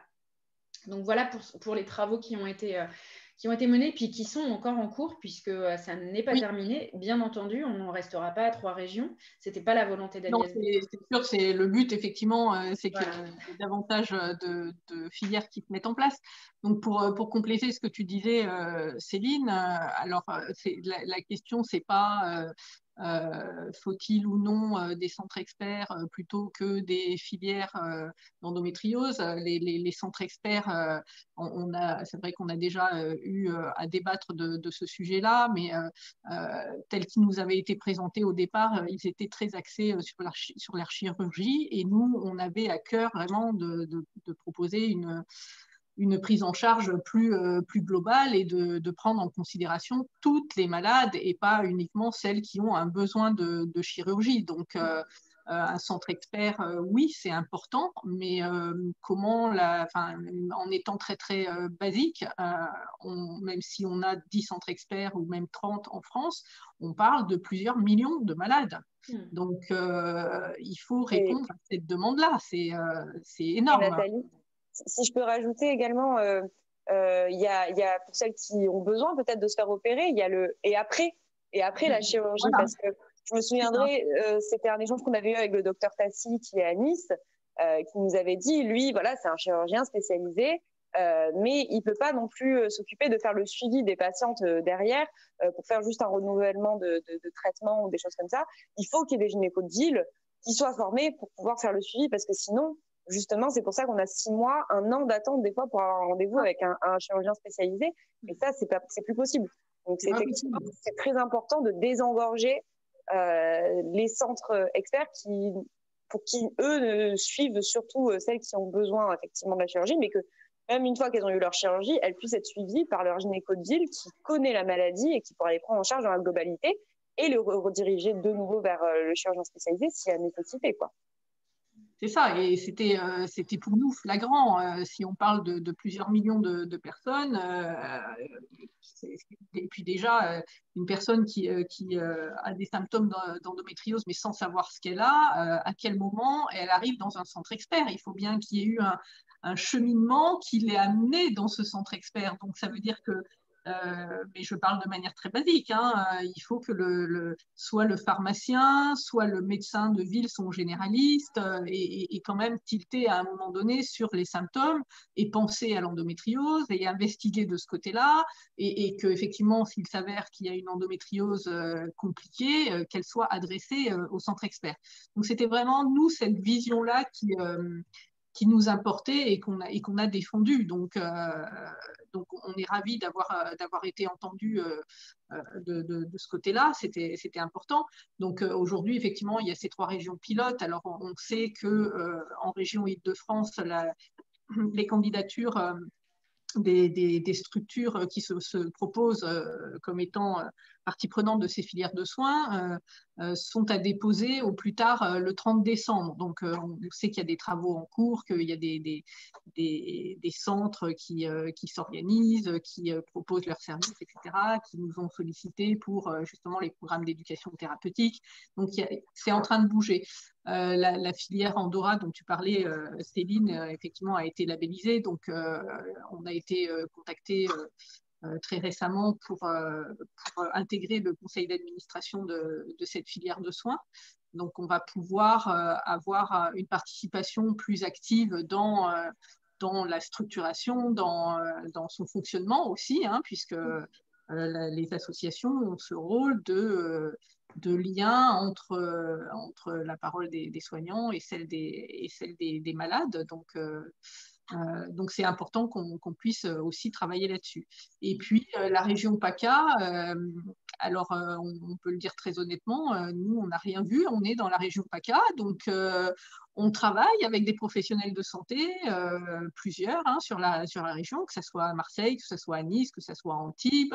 Il y a des choses qui se font, mais on n'a pas été intégré à des groupes de travail. Mais même les professionnels avec qui on en a discuté, pour l'instant, il ne s'est pas passé grand-chose dans cette région pilote. Donc, on espère que ça va se mettre en place. Alors évidemment, le Covid a mobilisé tout le monde sur d'autres problématiques et que ça prend plus de temps que prévu. Donc voilà. Et en dehors de ça, même si les autres régions ne sont pas des régions pilotes, on sent bien qu'il y a un intérêt sur le problème de l'endométriose et qu'il y a des choses qui sont en train de bouger aussi un petit peu partout. Et ça, c'est important. Mais alors, il y a cette problématique des malades qui sont en attente, celles qui savent qu'elles sont malades déjà et qu'elles ont l'endométriose, qui sont en attente d'une prise en charge globale aussi, parce que, comme tu disais Céline tout à l'heure, le chirurgien, il ne peut pas faire le suivi de tous les aspects de la maladie. Il est là pour intervenir sur la chirurgie, mais la prise en charge globale, il faut que quelqu'un d'autre la fasse, sinon ça pourra pas fonctionner. Donc cette organisation, elle est en train de se faire, ça prend du temps, ça va prendre beaucoup de temps, mais en tout cas, ça a le mérite d'être en marche pour pas mal d'endroits. Donc c'est important de le dire aussi, il faut avoir patience. Il y a des endroits où on sait aujourd'hui, c'est un gros problème. Il y a des délais de prise de rendez-vous qui sont juste énormes. Je parle mais même en dehors de cette problématique du Covid. On sait qu'à Saint-Joseph, par exemple, ils sont submergés de demandes, qu'ils ont essayé de mettre en place un questionnaire en ligne pour répondre aux questions les plus urgentes, de s'organiser aussi avant de recevoir les patientes, de mobiliser les équipes. Donc, tout le monde est en train de tâtonner un petit peu pour trouver l'organisation qui est la plus efficace possible pour les malades et aussi pour les soignants pour s'organiser.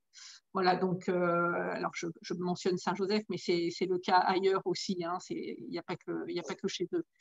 Voilà, donc un point important, effectivement, pour tous ces travaux qui sont en train d'être menés.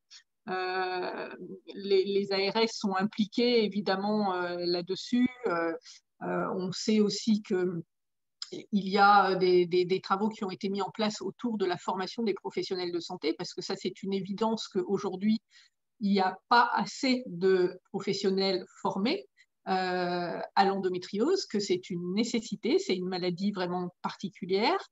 N'importe quel professionnel de santé n'est pas en capacité de diagnostiquer déjà l'endométriose, de la prendre en charge, que ce soit dans ses formes légères comme dans des formes plus graves.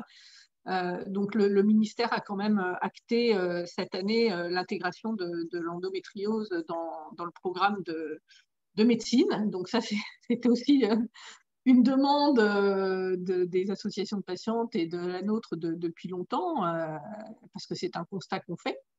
Donc ça y est, c'est fait, mais il faut vraiment être lucide. Former un médecin, c'est pas en 5 minutes. Donc c'est 7 ans de médecine, plus les spécialisations derrière, c'est énorme. Donc la réponse à ce problème-là, elle ne va pas être immédiate. Ça va prendre au moins 7 ans. Donc en tout cas, c'est déjà une bonne chose que ça soit intégré. Ce qui est aussi une bonne chose, c'est qu'à force de parler, on en discutait hier avec nos intervenants, à force de parler de l'endométriose, d'en parler dans les médias, d'intervenir nous auprès des professionnels de santé, il y a cette prise de conscience. Les médecins relaient eux-mêmes aussi leur connaissance à leurs confrères, ça c'est important aussi. Il y a des journées de formation qui sont organisées à Saint-Joseph. Je sais qu'à Bordeaux, le professeur Roman partage aussi beaucoup ce qu'il fait auprès de ses confrères. Donc, il y a un relais des connaissances qui est important.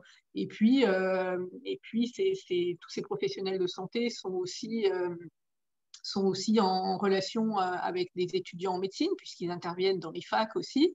Et ça suscite aussi un intérêt pour le sujet de la part d'étudiants qui proposent de plus en plus de thèses sur l'endométriose. Donc, ça participe aussi à cette connaissance, au relais des connaissances, à la mise en place d'études aussi. Donc, ça, c'est vraiment c'est très important et ça nous permet d'avancer. Alors, c'est des petits pas, mais c'est des petits pas qui sont vraiment essentiels.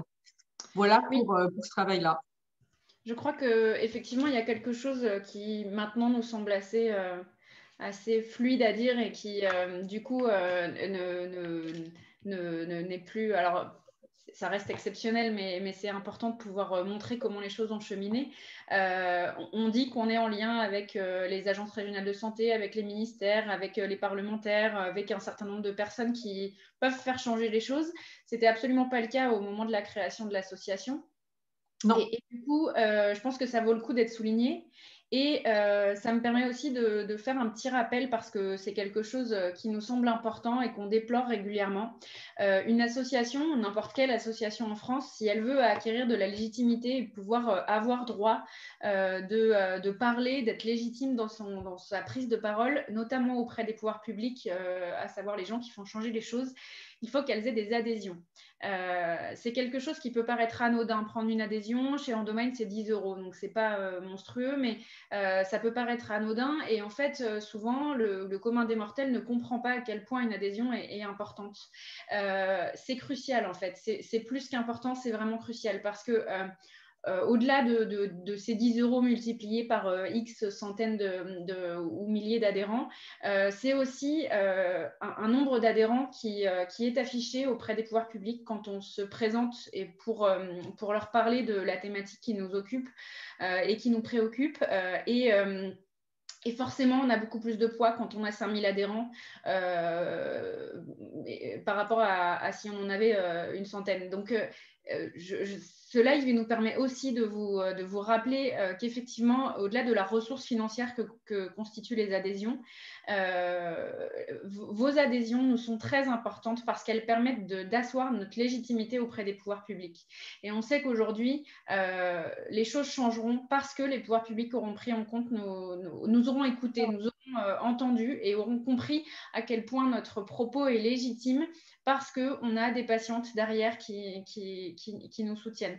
Évidemment, tout le monde ne peut pas être bénévole, tout le monde ne peut pas donner de son temps ou n'en a pas envie et c'est tout à fait respectable. Par contre, une adhésion annuelle, elle est très importante pour nous parce que ça nous permet de dire « Ok, nous sommes 2 à ce rendez-vous, mais nous sommes X milliers de personnes derrière et nous avons besoin de ces adhérents pour pouvoir légitimer cette parole. » Donc, l'adhésion, elle est annuelle, elle n'est pas très chère et du coup, pour autant, au-delà même de son prix, elle nous accorde énormément de crédibilité vis-à-vis des pouvoirs publics.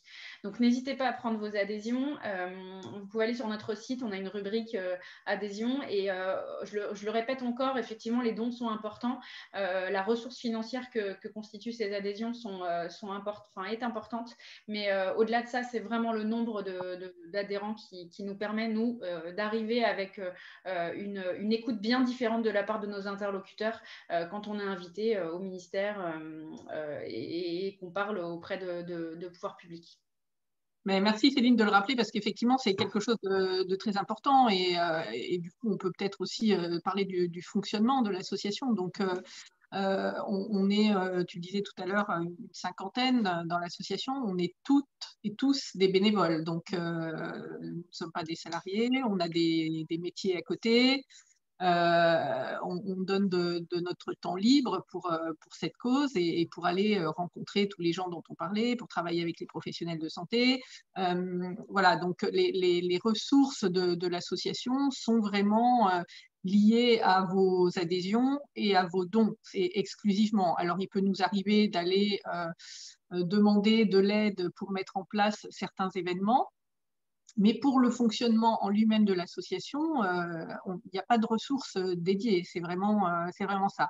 Là, l'événement qu'on est en train d'organiser aujourd'hui, enfin depuis le 7 novembre, l'Endorun, C'est vrai que vous voyez les compteurs, et nous aussi, on les voit qui s'affolent, et c'est génial de voir ça, mais cet argent-là, il est exclusivement dédié à la recherche. Donc, il ne sert pas du tout, il n'y a pas un centime qui va à l'association. Ça sera intégralement reversé à la recherche.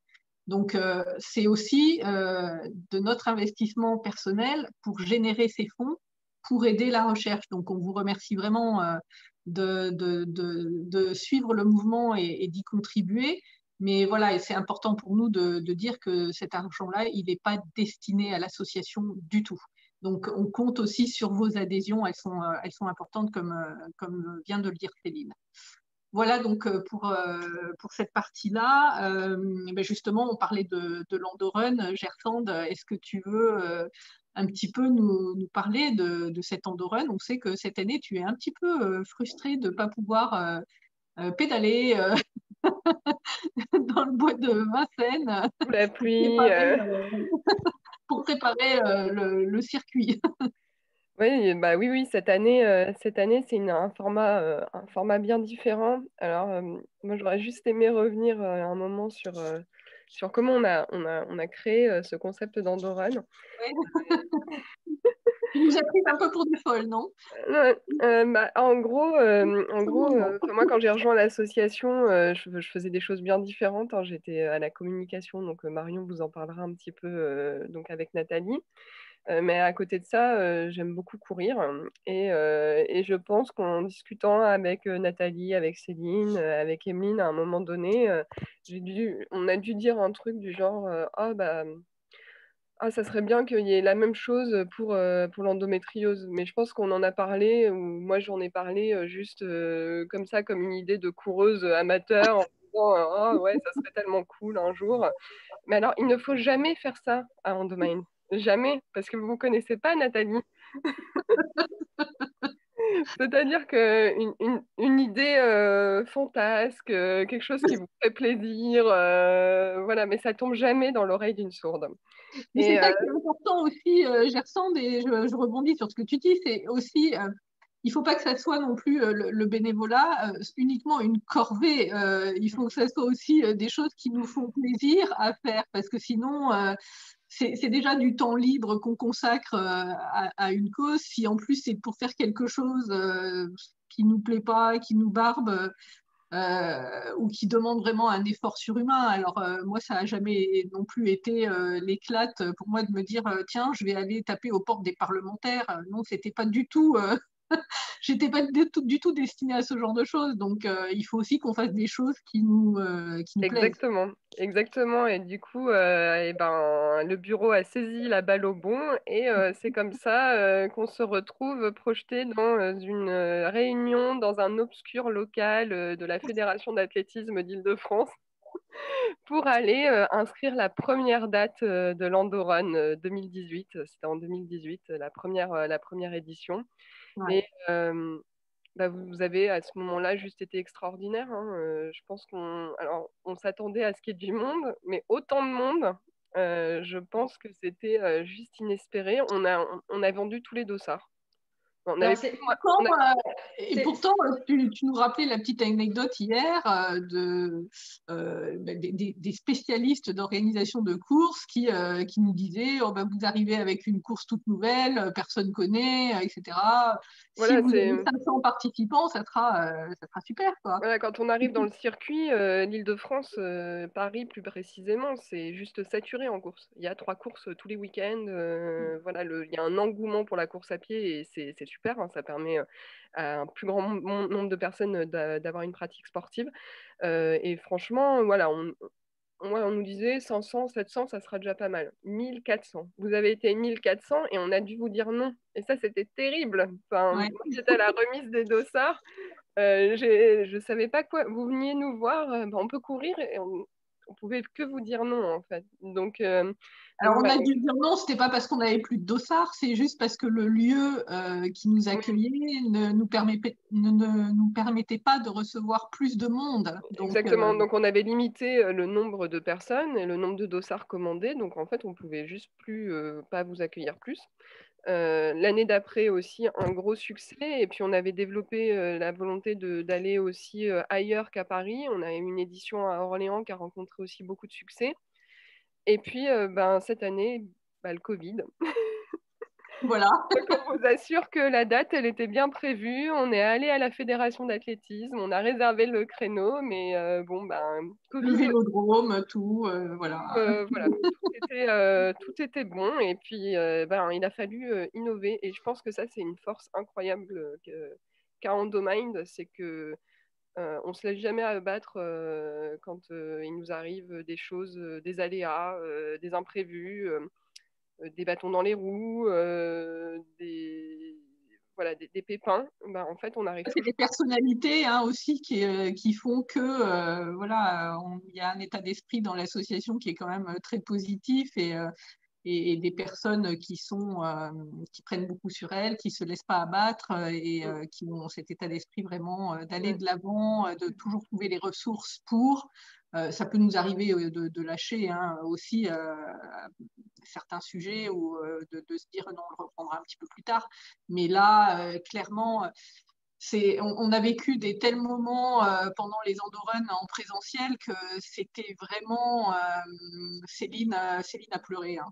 On a tous pleuré.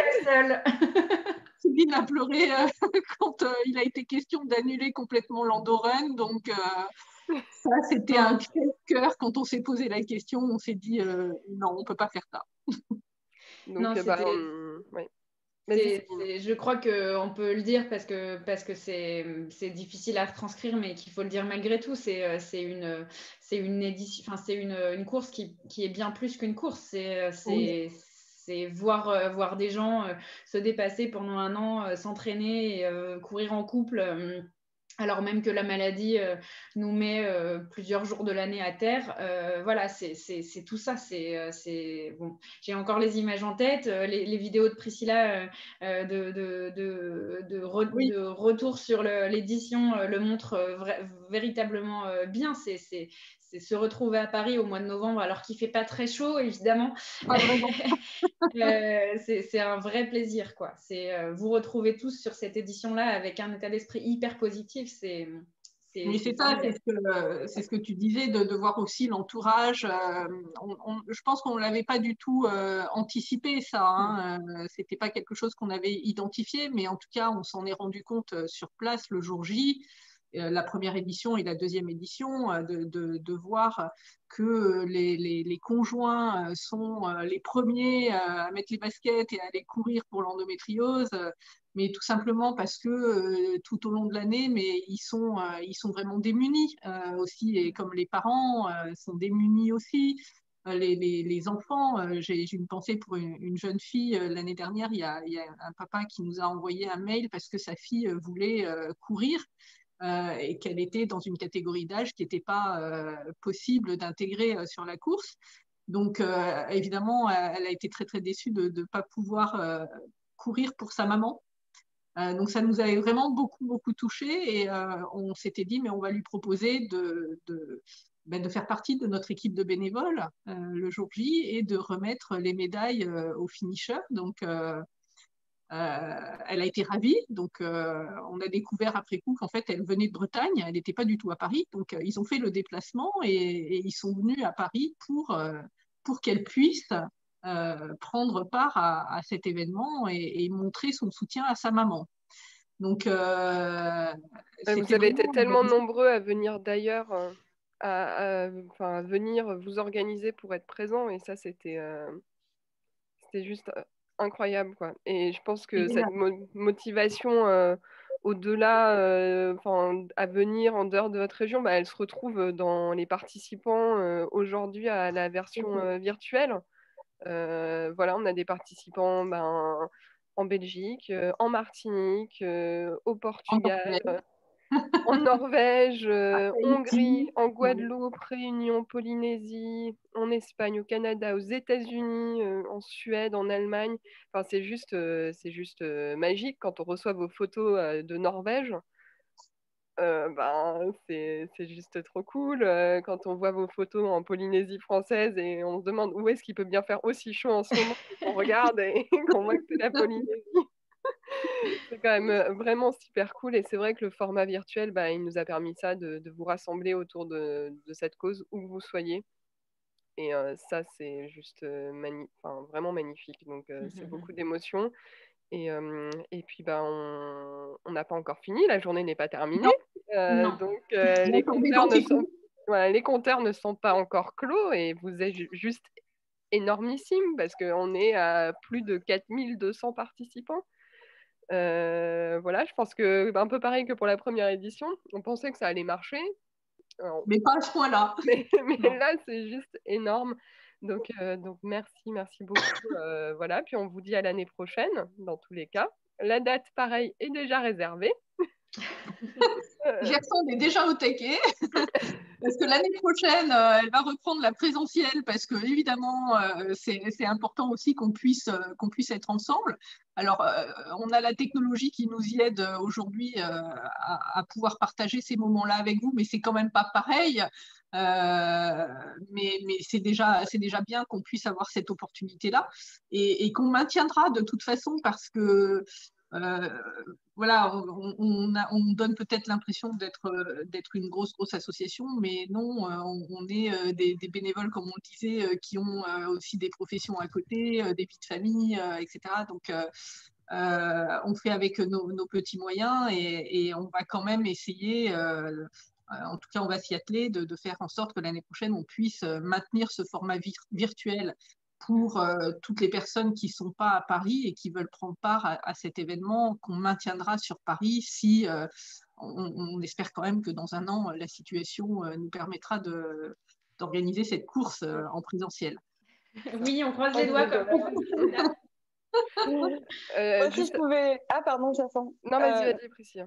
En fait, c'était juste. Je voulais juste rajouter un truc parce que c'est vrai, comme disait Céline, moi sur l'Endorun, mon rôle principal les 2 dernières années, ça a été de filmer en fait et de mettre en image ce qui s'était passé. Et l'année dernière, j'ai voulu vraiment mettre en avant aussi le travail des bénévoles parce que en fait, c'est incroyable. C'est incroyable à quel point toutes les bénévoles donc de l'association et des personnes extérieures qui nous ont rejoints aussi se sont dépassés à un point. On était là à 7h du matin sous la pluie, gilet orange, Céline avec un mégaphone qui criait de partout. Mais c'était incroyable. Et en fait, l'énergie dégagée par chacune, et je pense qu'on a toutes mis au moins 2 mois pour s'en remettre parce que voilà, surtout, déjà, quand on n'est pas malade, on met 2 mois pour s'en remettre, mais encore plus quand on est malade, c'est encore pire. Mais l'énergie dégagée par tout le monde, elle nous motive encore plus, elle nous permet de nous dépasser et puis ça motive aussi les coureurs. Et moi, mes parents, ils sont venus d'Aix-en-Provence 2 fois pour faire la course et les 2 fois, c'était ils étaient trop contents parce que d'une part, ils pouvaient participer et aider la recherche, etc. Mais en plus, ils se sont régalés. En fait, il y avait une trop bonne ambiance. Et c'était, il y avait une super bonne énergie des bénévoles qui se retranscrit aussi dans l'énergie des participants. Et tout le monde passe un super bon moment tous ensemble. Et en fait, c'est un événement qui est juste génial, quoi. Donc, mais pour on voulait créer. Les gens sont repartis boostés. L'année dernière, on a eu cette discussion. On se disait c'est vraiment beaucoup plus efficace qu'une séance chez le psy. Hein. Franchement, on repart de là, on est boosté à fond pour l'année et on n'a qu'une envie, c'est de recommencer vite l'année prochaine, quoi. C'est ce qu'on voulait créer, un moment festif. C'est beaucoup de travail par contre. Hein. Ce sont des mois de préparation pour organiser cet événement. Gerson peut en témoigner. Ce qu'on voit pas, c'est vrai que ce qu'on voit pas le jour J, c'est ces mois de préparation, de procédures administratives pour vous accueillir. Les contraintes, elles sont énormes en termes d'accueil du public, de sécurité des personnes. D'organisation, de logistique pour vous amener à manger, à boire, pour que vous ayez un dossard, que les puces fonctionnent, que votre parcours il soit sécurisé, que la police soit là s'il y a un problème. C'est juste énorme en termes d'organisation. Et moi, c'est pareil, c'est pas mon métier, l'événementiel sportif. Donc, Donc, faut apprendre, faut être rigoureux, il faut être organisé. Et c'est beaucoup de travail et aussi, c'est un vrai travail d'équipe et ça, c'est juste incroyable. Si on peut aussi témoigner de ça en tant que bénévole, c'est que ces événements-là, je suis super émue de voir toutes les copines derrière toi, Nathalie, là, sur la plateforme Zoom, c'est toi qui es en grand et voilà, ça nous permet de nous oui, retrouver. là, on est beaucoup de Ouais, monde. ouais, ça nous permet de nous retrouver parce que sinon, on se voit pas toute l'année. On est tellement partout en France que que On voilà. est connectés, on se parle un petit peu tous les jours, toutes, mais c'est vrai qu'on est répartis dans toute la France et voire même au-delà, puisqu'on a, on a une personne qui est à l'étranger, hein, qui est au Mmh. Portugal. On l'embrasse Ouais. aussi. Donc, Ouais. mais c'est pas parce qu'on n'est pas à côté qu'on ne peut rien faire. C'est pas parce qu'on est en mauvaise condition physique qu'on peut rien faire non plus, hein. Oui. Personnellement, je suis pas du tout, mais tous les gens qui me connaissent le savent, hein, je suis pas du tout sportive, du tout, du tout.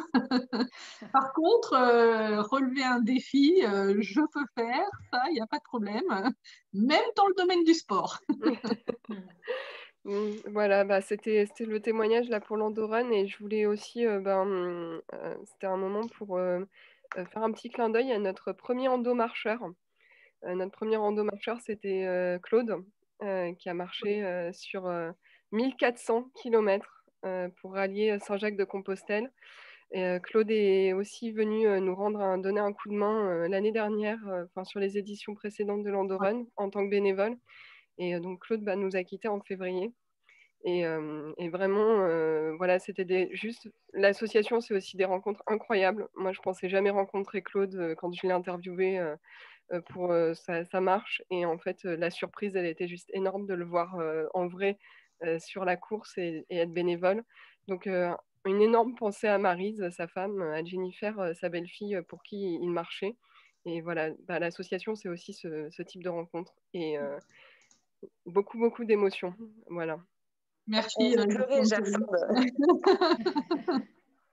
On peut peut-être aussi remercier, ça fait bien le lien, mais je crois qu'il faut les remercier, l'équipe de ProTiming, parce que cette édition de l'Andorran, elle ne peut pas avoir lieu si on n'a pas une super équipe technique derrière qui nous met à disposition une plateforme d'inscription.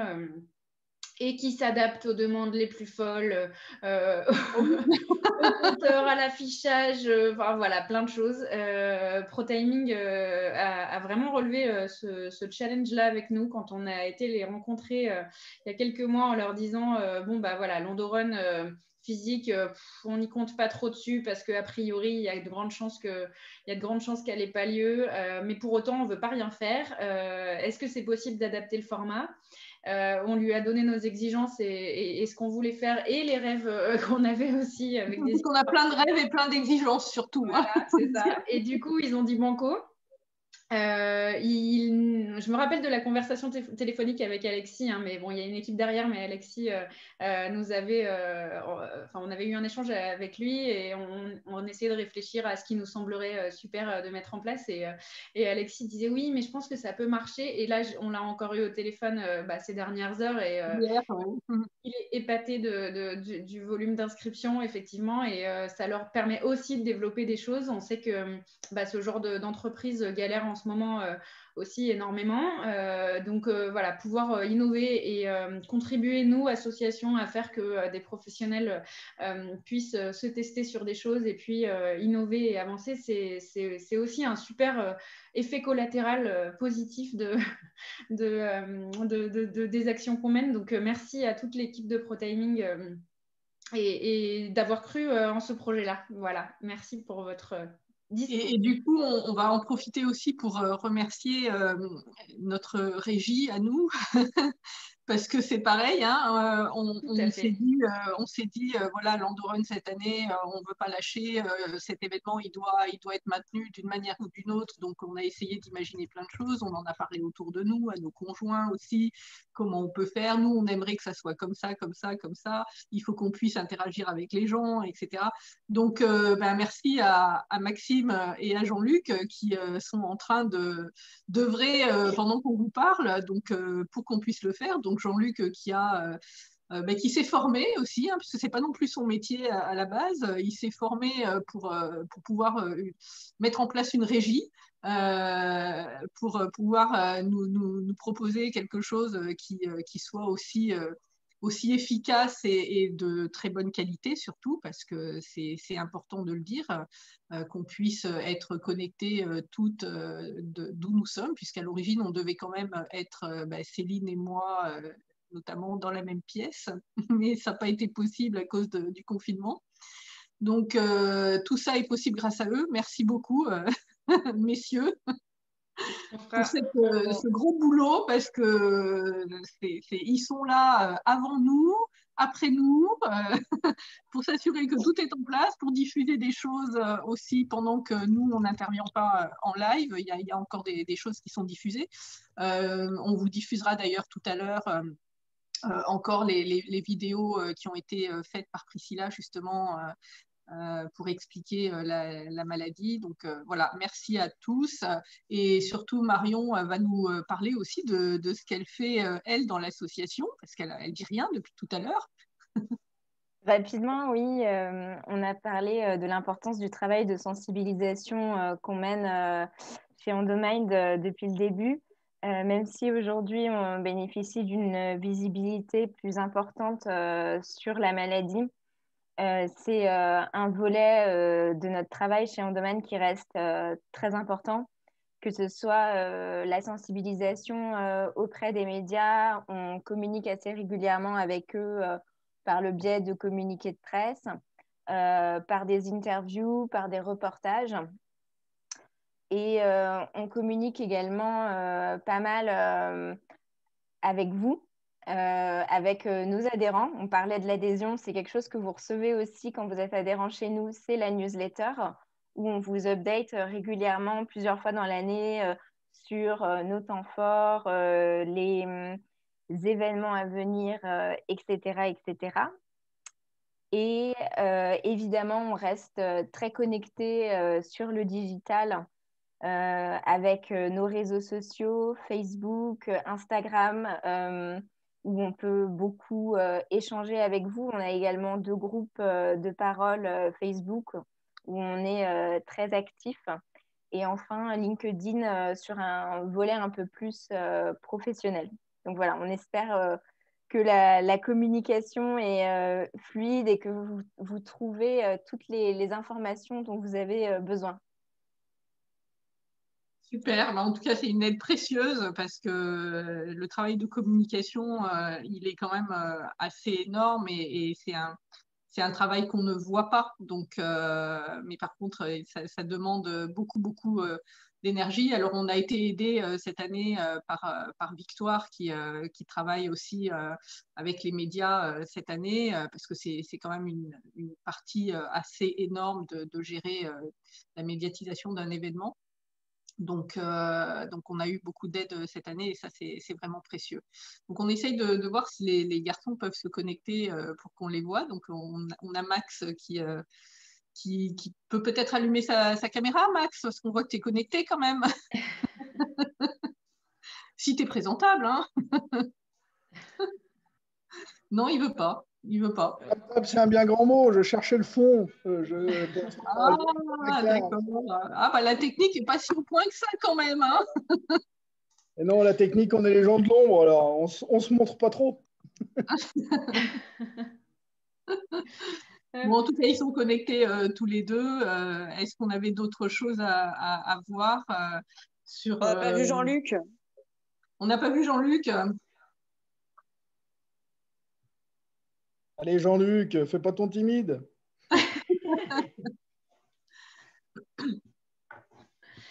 Donc l'installation, c'est plusieurs écrans de PC, c'est un trépied pour mettre le téléphone à la bonne hauteur, c'est beaucoup de câbles qui filent dans les apparts. Ah oui, il y a beaucoup de câbles. Et des kakémonos aussi. Et des kakémonos derrière, la luminosité. Les éclairagistes aussi, donc... N'est-ce pas, Gersande, les éclairagistes derrière toi, là Oui, exactement. Dans des conditions plus ou moins artisanales, disons. Non, je trouve que c'est quand même on peut aussi se dire et se réjouir de voir le résultat du travail qu'on a fait, parce que quand même, on note qu'on ne s'est pas vu pour l'organisation de cet événement. On ne s'est pas rencontré du tout pour organiser cet événement. Entre les deux confinements, là, tout à distance, connecté en visio, par téléphone, en message. Alors c'est intense, hein, c'est plusieurs fois par jour, plusieurs heures par jour, mais sans être ensemble. Tout à fait. Alors, en attendant que Jean-Luc veuille bien nous montrer son visage et l'installation, peut-être simplement parler du bénévolat et donc vous dire que, donc, je dis tout à l'heure, nous sommes 50 environ bénévoles, des bénévoles de terrain qui œuvrent pour faire des actions, et puis des bénévoles qui sont plutôt sur les grands chantiers ou sur les axes un peu plus transversaux de l'association, la communication, la gestion de projet, enfin ce genre de choses. Bonjour Jean-Luc.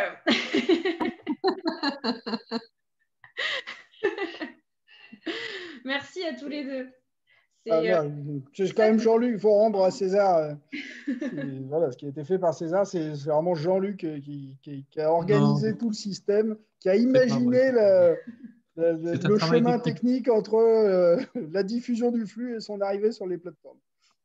Oui, parce que là, on ne l'a pas précisé, mais on diffuse en ce moment sur plusieurs axes. On est présent sur la page Facebook de l'association, la page Facebook de l'Endorun. On est présent sur le groupe de parole Ma vie avec l'endométriose. On est présent sur Twitter. Et on est présente sur YouTube également. Donc c'était quand même, ça nécessitait une technique quand même assez aboutie, hein. On n'aurait pas pu faire ça juste avec nos ordinateurs et notre téléphone. On aurait pu diffuser sur Facebook, cross-poster éventuellement, mais pas plus loin. Donc vraiment, bravo pour tout ça, messieurs. Et puis Max, tu dis que oui, mais quand même, tu participes. C'est toi qui oui, je participe, mais l'imagination même du système et de l'emboîtage des rouages, c'était vraiment Jean-Luc. Voilà, donc on va faire une petite pause quand même, parce que ça fait quand même 1h45 qu'on est là. On va faire une petite pause et on se retrouve tout à l'heure à 13h30, c'est bien ça, hein, que je ne dis pas de bêtises, avec Marina Gvaskov, donc épidémiologiste et chercheuse à l'INSERM et présidente du conseil scientifique du projet de recherche Compare endométriose. Donc, on vous parlera plus amplement de ce projet-là qui est très important dans la recherche pour l'endométriose, parce que déjà, c'est le tout premier projet de recherche de cette envergure. Donc, on est ravis qu'il ait pu voir le jour. On a été sollicité, nous, la PHP, pour pouvoir mettre en place ce projet de recherche, et on se réjouit aujourd'hui d'avoir également reçu un accueil positif de l'équipe Compare et de pouvoir aujourd'hui proposer ce projet de recherche essentiel. Voilà, donc on en parlera tout à l'heure à 13h30. On se retrouve. Merci Marion, Gersande, Priscilla, Céline, Max, Jean-Luc, et puis toutes les personnes qui sont derrière aussi, hein, qui sont en photo. Oui. Et ils nous voient là en ce moment. On a des petits messages des copines sur nos groupes de travail. Donc elles nous regardent. Un petit coucou. Voilà, donc merci à elles et à eux, parce qu'il y a d'autres messieurs aussi dans l'équipe. Merci à toute l'équipe pour ce fabuleux travail. Alors, oui, il y en a qui ont des idées, il y en a qui sont un petit peu plus folles que les autres, mais en tout cas, on arrive avec toute cette énergie à faire bouger les lignes, et c'est ce qui est le plus important, et c'est ce qu'on veut pour cette cause et pour les malades. Merci. À bientôt, à tout à l'heure. À tout à l'heure. Bon appétit. Bon appétit. Bon appétit à tous. Merci.